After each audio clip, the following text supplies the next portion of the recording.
The United Nations has now become a toothless organization because those who are members of the Security Council are the ones who continue to violate all the laws and the rights.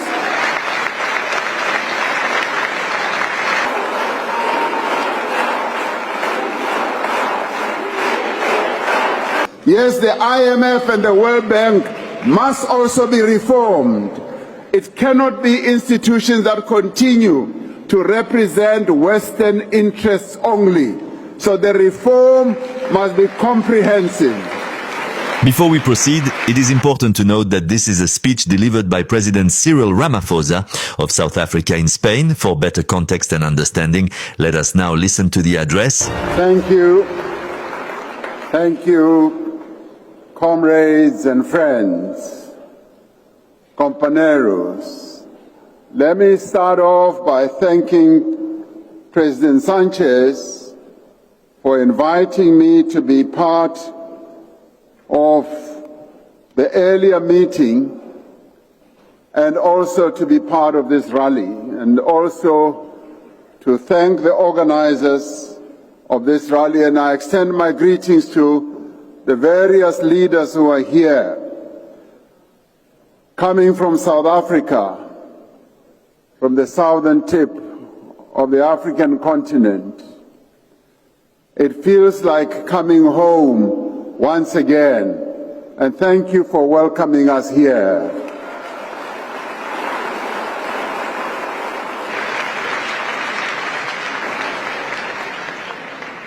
It also feels like the good old days when many of you, through your various movements, supported our struggle against apartheid.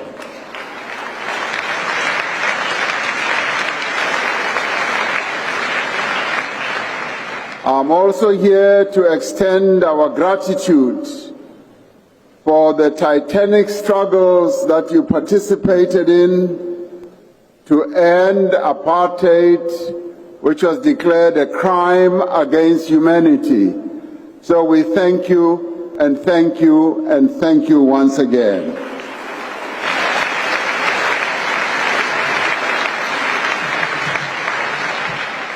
We gather here in Barcelona when other crimes against the people of the world are being committed. When the world is in crisis, this is a time of aggression, of war, of conflict, of the violation of the basic human rights of many people in a number of countries around the world. And it is quite impressive to see so many of you standing up in this meeting today to be part of the global progressive mobilization, to stand up to show those who are violating the rights of others that you are not afraid, that you are prepared to stand in defense of those who are weak, in defense of democracy, and to advance the human rights of others.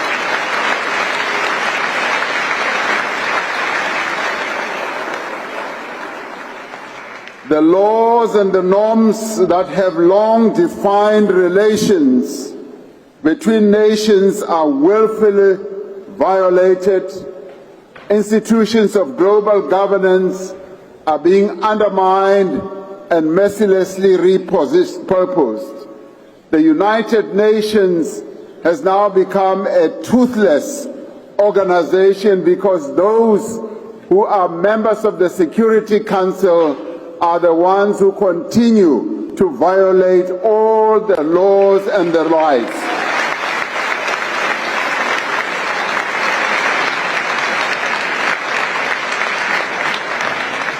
The principles of solidarity, of cooperation and friendship are being challenged by the resurgence of narrow nationalism, prejudice, racism, and intolerance. the resurgence in unlawful wars of aggression and genocide in places like Palestine are linked to the ideologies of supremacy.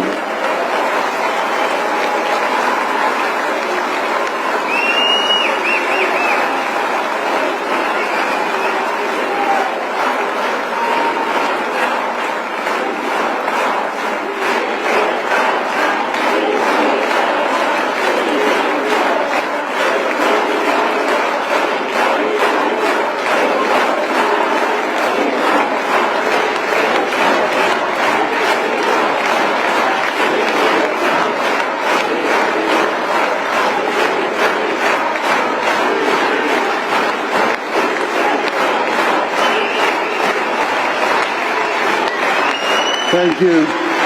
Thank you.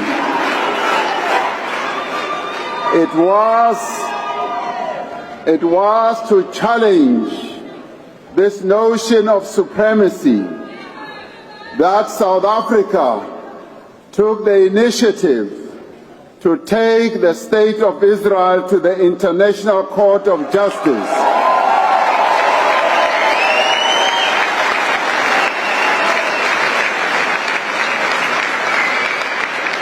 And even as we did, we were criticized, we were challenged, we were even insulted, but we stood firm.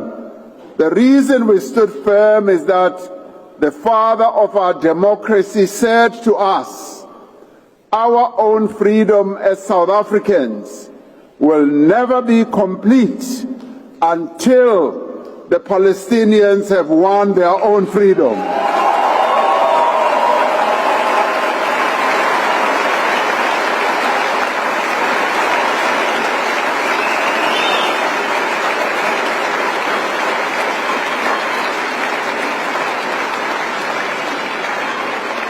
So today, we are happy and pleased that many other countries have realized that South Africans, by taking the State of Israel to the International Court of Justice, was not mad. They now see that real genocide is happening in Gaza as well as on the West Bank.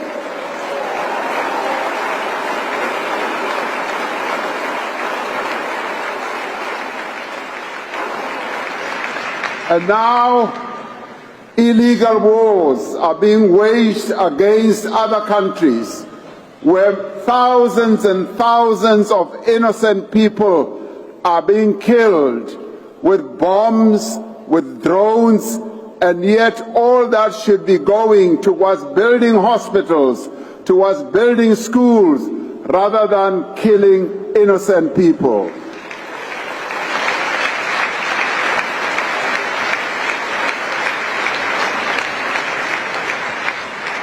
While at the same time, there is the threat of climate crisis that is continuing to deepen. Sea levels are rising and leading many countries around the world to be poor. Billions of people across the world go hungry, have no work, have few skills. Inequality within and between countries is growing. Many societies are becoming more fragmented and isolated. Political discourse and debate is being reshaped by algorithms that fuel extremism and hate. And it is good today that you all are participating in this global progressive mobilization to change the narrative, to show the world that there are people who are progressive, who want to see the right things being done in the world. I applaud you and I thank you for standing up, for showing those who are powerful that you will not be cowards.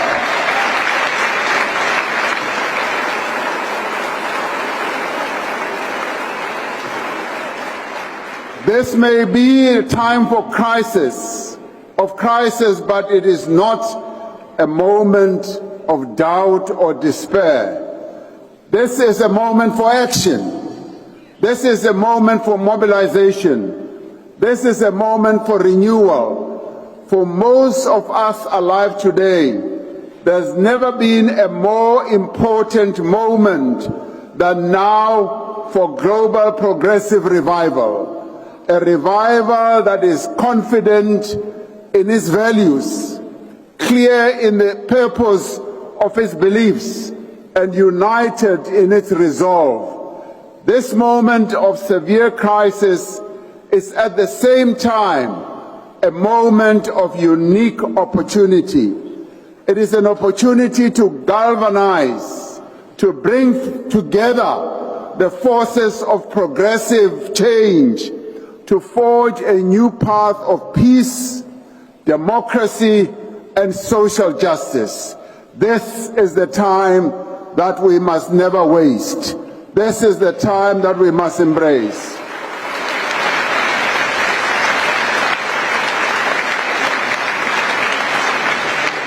And it is also an opportunity for a new generation of progressive people to emerge and to develop a vision of a better, more just, and more inclusive world. This, comrades and friends, is an opportunity to confront the forces of reaction. We have gained much ground by offering people easy answers to complex problems.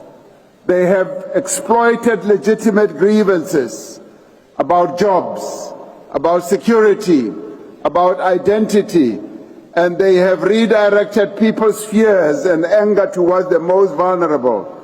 The progressive response cannot be only to oppose. We must offer something that is better. We must speak to the real concerns of working people, of communities that feel left behind, of young people who cannot see a future that makes sense to them. We must present a vision that is grounded in people's experiences, that recognizes their concerns, that addresses their pain, and overcomes their fears. We must pursue a path that is empowering and inclusive. Across the world, we must build a united front of governments, and I'm really great that there are quite a number of governments that are represented here today. Governments that clearly declare that they are not afraid. They are not afraid of one person in the world, that they will stand up and speak for their people. That is what we want. It is good also to have political parties, trade unions, social movements, think tanks and influencers, and social activists that are bound together by a shared desire of a better world. There is a better world that we can build together. This must be a united front against inequality and poverty. It must revive the drive towards the achievement of the 2030 Sustainable Development Goals. This must be a movement for climate action. It must ensure that countries honor their commitments to curb emissions. We must build a global movement that enables countries to undertake just and inclusive transitions that drive social and economic development, whilst protecting affected communities and workers across the world. We must build a world of genuine multilateral cooperation with global institutions that are representative. We must stand firm on the reform of global institutions like the United Nations, that the United Nations cannot continue operating in the same way as it has in the past.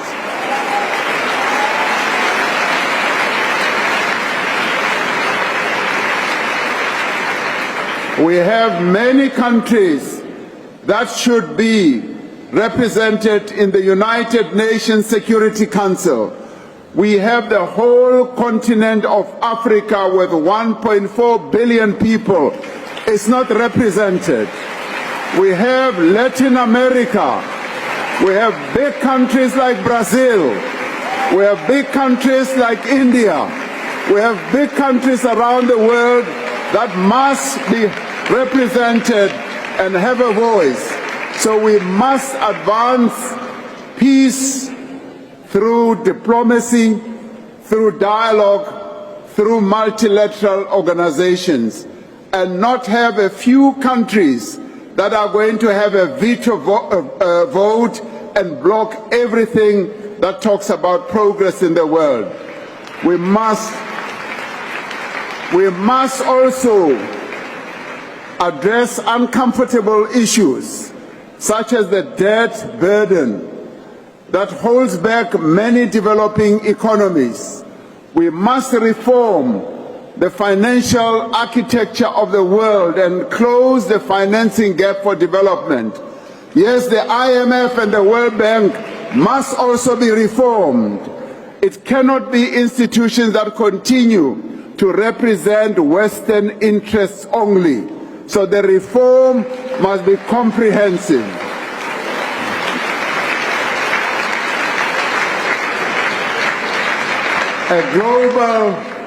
A global progressive revival is underway.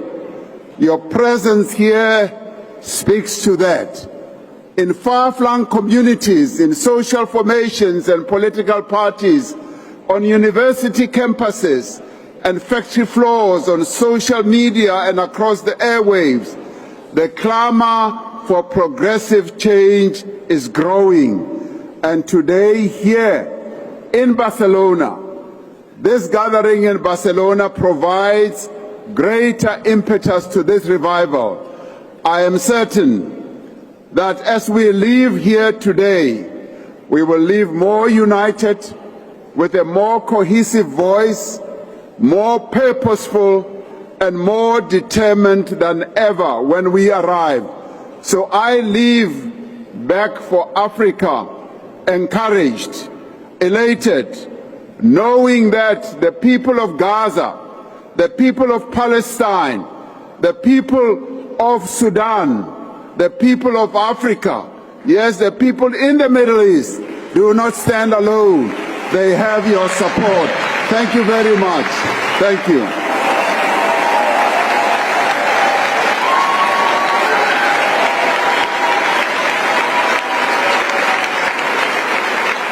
In conclusion, comrades and friends, the challenges before us are immense, but so too is our collective resolve. We stand at a crossroads in human history. On one side lies the path of division, supremacy, unilateralism, and the continued dominance of outdated institutions that serve only a few. On the other lies the path of solidarity, justice, equity, and a reformed multilateral system that truly represents the aspirations of all humanity. We have called for the urgent reform of the International Monetary Fund and the World Bank so that they no longer continue to represent Western interests only. These institutions must become instruments of genuine development, not tools of control. The voice of the global South must be heard, not merely accommodated.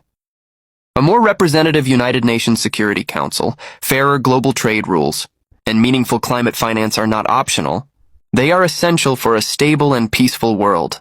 There has never been a more important moment than now for a global progressive revival, a revival that is confident in its values, clear in the purpose of its beliefs, and united in its resolve. Across continents, from Latin America to Africa, from Europe to Asia, progressive forces are rising to defend democracy, confront inequality, and build a more just international order. Let this gathering in Barcelona mark not just the beginning of conversation, but the launch of coordinated global action. Let us commit ourselves today to practical steps, supporting one another against extremism and disinformation, advancing progressive policies on inequality and climate justice, and strengthening South-South and triangular cooperation. To the young people watching, to the activists and organizers in this hall, and to progressive leaders everywhere, the future belongs to those who dare to imagine and build a better world. We, the progressive family of nations, must lead with courage, with compassion, and with an unwavering commitment to the dignity of every human being. As South Africa, we remain inspired by our own struggle against apartheid, a victory won through international solidarity. Today, we extend that hand of solidarity to all who fight for freedom, equality, and justice.